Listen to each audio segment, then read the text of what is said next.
আসসালামু আলাইকুম।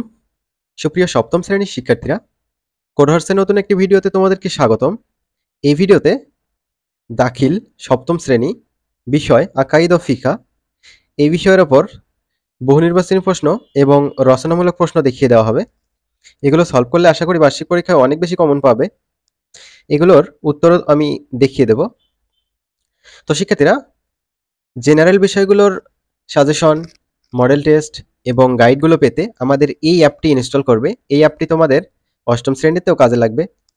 এই অ্যাপের লিঙ্ক কমেন্ট বক্সে দেওয়া আছে, সেখান থেকেও ইনস্টল করতে পারো। দেখো, এখানে বহুনির্বাচনী প্রশ্ন হচ্ছে 30টা থাকবে। এখানে 1 নম্বর, 2 নম্বর, 3 নম্বর, 4 নম্বর, এভাবে 5, 6 এভাবে রয়েছে। এগুলো তোমরা আনসারগুলো একটু পরে দেখতে পাবে। এগুলো আনসারগুলো তোমরা মিলিয়ে নিবা। তো এই হচ্ছে 18 পর্যন্ত এমসিকিউ। এখানে দেখো, এই যে 1 থেকে 30 পর্যন্ত এমসিকিউ এর সমাধান দেয়া আছে। আমি এর পরের এমসিকিউ গুলো দেখাই। এই যে দেখো, 19 নম্বর থেকে সালাতুল ইশরাক আদায় করলে কিসের সওয়াব হয়। তো এভাবে 19, 20, 30 পর্যন্ত এমসিকিউ গুলো আছে। এটা আল ইমতেহান গাইড থেকে প্রশ্নটা করা হয়েছে আর কি। গীবত থেকে বাঁচার উপায় কয়টি? তো এই গেল 30টি এমসিকিউ। এবার রচনামূলক প্রশ্ন হচ্ছে 70 মার্ক। 2 নম্বরে যে কোনো দুটি প্রশ্নের উত্তর দাও। এখানে 10 দোকানে 20 মার্ক পেয়ে যাবা। যেমন, ফেরেশতাদের বৈশিষ্ট্য আলোচনা করো, আল কোরআন সর্বশ্রেষ্ঠ কিতাব, তোমার পাঠ্য বইয়ের আলোকে বর্ণনা করো, শাফাআতের স্তরগুলো কি কি।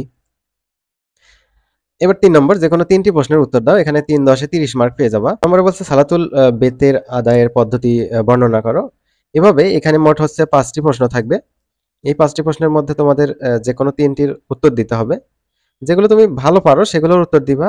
যেহেতু এক একটা প্রশ্নে 10 মার্ক করে রয়েছে, একটু বেশি করে লেখারই চেষ্টা করবা, বড় করে লেখার চেষ্টা করবা, তাহলে ফুল মার্ক পাবা। আর হাতের লেখাগুলো ভালো করবা। 4 নম্বর, যে কোনো একটি প্রশ্নের উত্তর দাও। কৃপণতা থেকে বাঁচার 4টি উপায়, দোয়া কবুলের শর্তাবলী বর্ণনা করো। এখানে 10 মার্ক পেয়ে যাবা তোমরা। 5 নম্বর, দোয়া মুখস্থ লিখো একটি। এখানে মসজিদে প্রবেশের দোয়া অথবা খানার শেষে দোয়া অর্থসহ মুখস্থ লেখো। এখানে যে কোনো একটা লিখতে হবে, অথবা দেওয়া আছে। 10 মার্ক এখানে তোমরা পেয়ে যাচ্ছ। তো এমসিকিউ গুলোর সমাধান আমি তোমাদের দেখিয়ে দিলাম খুব সুন্দরভাবে।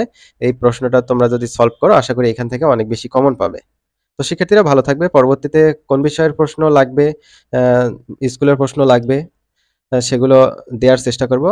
তোমরা কমেন্ট করে জানাবা যে কোন বিষয় লাগবে। এগুলো স্কুলের হচ্ছে হয়ে যাওয়া প্রশ্ন। এগুলো থেকে তোমাদের ধারণা নিয়ে পরীক্ষা দিতে হবে, তাহলে পরীক্ষা ভালো হবে আশা করি।